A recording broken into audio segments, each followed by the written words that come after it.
10ஆம் வீட்டுல குருமங்கள யோகத்தை தரப்போவதால கூட்டு தொழில் செய்பவர்களுக்கு லாபம் அதிகரிக்கும். தொழிலுக்கு முதலீடு செய்ய நினைக்கிறவங்க செப்டம்பர் மாதத்துல ஃபர்ஸ்ட் வீக்லயே பிளான் பண்றது ரொம்ப நல்லது.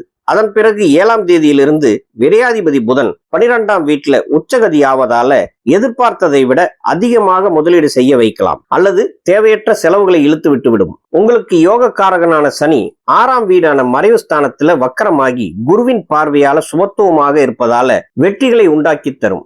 எதிரிகள் விலகுவர். வேலையில் இருப்பவங்களுக்கு நல்லதொரு முன்னேற்றம் உண்டாகும். குருவின் பார்வையால வேலையில சம்பள உயர்வு, பதவி உயர்வு தேடி வரும். உங்களுடைய திறமையால் பாராட்டுகளும் பெறுவீர்கள். புதிதாக வேலை தேடுபவர்களுக்கு இது ஒரு அருமையான மாதம். வெளியூர், வெளிமாநிலம் மற்றும் வெளிநாடுகளில் வேலை தேடுபவர்களுக்கு புதன் 12ஆம் வீட்டுல உச்சம் பெற்று சனி கிரகத்தையும் 6ஆம் வீட்டையும் பார்ப்பதால நல்ல பெரிய கம்பெனில நல்ல சம்பளத்துல வேலை கிடைக்கும். வங்கித்துறை, நிதி நிறுவனத்துறை, கார்ப்பரேட் கம்பெனிகள், மருத்துவத்துறை, கல்வித்துறை, மருந்து தயாரிக்கும் நிறுவனங்கள், மாற்று மருத்துவம், உணவகங்கள், பால் பொருட்கள், குடிநீர் மற்றும் உணவுப் பொருட்கள் தயாரிக்கும் நிறுவனங்கள், தினந்தோறும் உபயோகிக்கும் FMCG பொருட்கள் சார்ந்த கம்பெனிகள் மிகச்சிறந்த வளர்ச்சியை பார்க்கும்.